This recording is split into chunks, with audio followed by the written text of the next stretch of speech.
بسم اللہ الرحمن الرحیم۔ السلام علیکم ورحمۃ اللہ وبرکاتہ۔ جنابت میں شہادت پانے والے صحابی کا واقعہ، سبق آموز واقعہ، اسلامک سٹوری۔ حضرت حنظلہ رضی اللہ عنہ دھڑکتے ہوئے دل کے ساتھ ایک نئے عالم میں داخل ہو رہے تھے۔ یعنی شادی کی پہلی رات تھی، ارمانوں کا ہجوم تھا، دو دلوں کی ملاقات کا عالم تھا۔ رات گزر گئی، صبح کاذب کے وقت اچانک کسی منادی کی آواز فضا میں گونجی۔ دیوار سے کان لگا کر اعلان کے الفاظ کو غور سے سنا۔ دربار رسالت صلی اللہ علیہ وآلہ وسلم کا منادی آواز دے رہا تھا، کفر کی یلغار اسلام کی فصیل کی طرف بڑھتی جا رہی ہے۔ شمع رسالت کے پروانے بغیر کسی انتظار کے بارگاہ رسالت میں حاضر ہو جائیں۔ مجاہدین اسلام کا قافلہ تیار کھڑا ہے، سپیدہ سحر کی نمود سے پہلے پہلے میدان جنگ کی طرف روانہ ہو جائے گا۔ اعلان کے الفاظ سینے میں اتر گئے۔ اب حضرت حنظلہ رضی اللہ عنہ اپنے آپ میں نہیں تھے۔ جذبات کے تلاطلم کا عالم قابو سے باہر ہو جاتا رہا۔ بے خودی کی حالت میں ایک بار نظر اٹھا کر نئی نویلی دلہن کو دیکھا۔ بڑی مشکل سے یہ الفاظ منہ سے ادا کر سکے، میدان جنگ سے اسلام نے آواز دی ہے، اجازت دو کہ مجاہدین کی اس قطار میں بڑھ کر شامل ہو جاؤں جو رسالت کی سرکار میں کھڑی ہے۔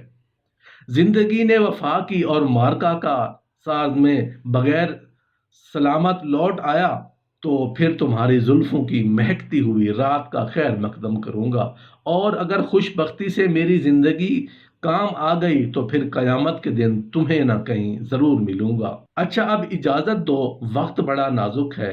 رات کے پچھلے پہر جان نثاروں کا لشکر دعاؤں کے ہجوم میں مارکا کا طرف روانہ ہو گیا۔ رسول اللہ صلی اللہ علیہ وآلہ وسلم اونٹنی پر سوار تھے، پیچھے پیچھے پروانوں کی قطار چل رہی تھی۔ میدان جنگ میں پہنچ کر سرفروشاں اسلام کی صفیں آراستہ ہو گئیں۔ کفار کے لشکر نے بھی اپنا مورچہ سنبھال لیا۔ صبح کے وقت طبل جنگ بجتے ہی گمسان کی لڑائی شروع ہو گئی۔ حضرت حنظلہ رضی اللہ عنہ کو لوگوں نے دیکھا، بکھرے ہوئے شیر کی طرح دشمنوں کے صفوں پر ٹوٹ پڑے۔ ان کے ہاتھ کی تلوار بجلی کا شرارہ معلوم ہو رہی تھی۔ زہر میں بھیگا ہوا ایک تیر ان کے جگر میں آ کر پیوست۔ لہو کے اڑتے ہوئے فوارے سے سارا پیرہن رنگین ہو گیا۔ چند ہی لمحے بعد روح عالم بالا کو پرواز کر گئی۔ دوپہر ڈھلتے ڈھلتے کفار میدان چھوڑ کر بھاگ گئے۔ مسلمانوں کو اللہ تعالیٰ نے فتح نصیب فرمائی۔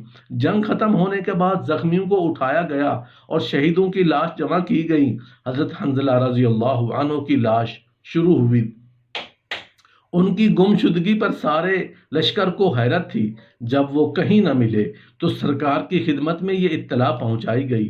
رسول اللہ صلی اللہ علیہ وآلہ وسلم نے چند لمحے توقف فرمانے کے بعد آسمان کی طرف نگاہ اٹھا کر دیکھا اور مسکراتے ہوئے ارشاد فرمایا، حنظلہ کی لاش کو عالم بالا میں فرشتے اٹھا کر لے گئے تھے، وہاں انہیں غسل دیا جا رہا ہے۔ تھوڑی دیر بعد حضرت حنظلہ رضی اللہ عنہ کی لاش سامنے موجود تھی۔ بال بھیگے ہوئے تھے، خون آلود پہران سے پانی ٹپک رہا تھا۔ مدینہ پہنچ کر جب ان کے گھر والوں سے حالات دریافت کیے تو معلوم ہوا کہ رات کو گھر سے نکلتے وقت ان پر غسل جنابت فرض ہو چکا تھا۔ اضطراب شوق نے انہیں فرض اتارنے کی مہلت نہ دی۔ غسل جنابت کا وہ فریضہ فرشتوں نے عالم بالا میں اتارا۔